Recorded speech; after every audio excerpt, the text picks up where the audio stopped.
Hello and welcome to a new topic.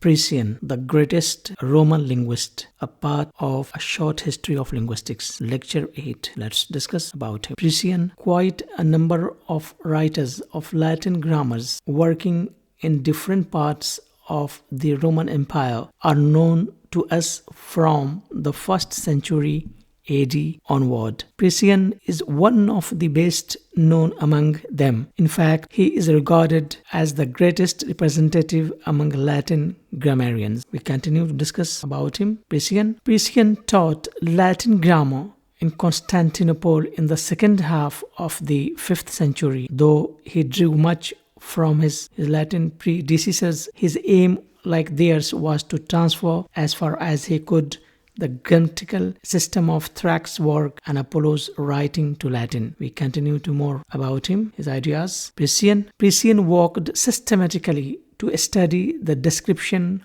of the language of classical Latin literature. His work ranges from phonetics to morphology and syntax. He defined syllable as the smallest parts of articulate speech, of which the properties are the name of the letters, its written shape, and its phonetic value. Priscian. In a brief review of earlier theories of Greek linguists, Priscian set out the classical system of 8 word classes laid down by Thrax and Apollonius, with the omission of the article and the separate recognition of the interjection.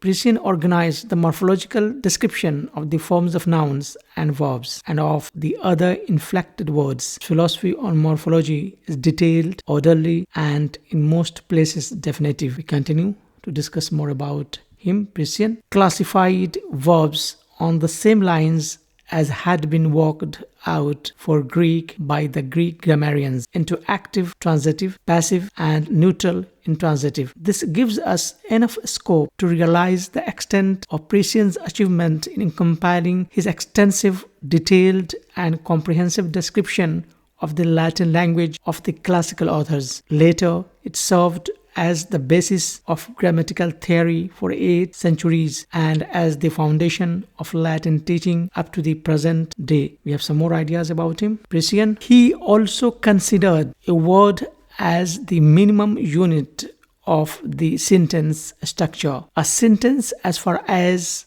Priscian is concerned, is the expression of a complete thought. Priscian's work is more than the end of an era. It is also the bridge between antiquity and the Middle Ages in linguistic scholarship. He has, to his credit, a book titled Institutiones Grammaticae. This book formed the basis of medieval Latin grammar and the foundation of the medieval linguistic philosophy. Hope you understand the concept. Thank you and goodbye.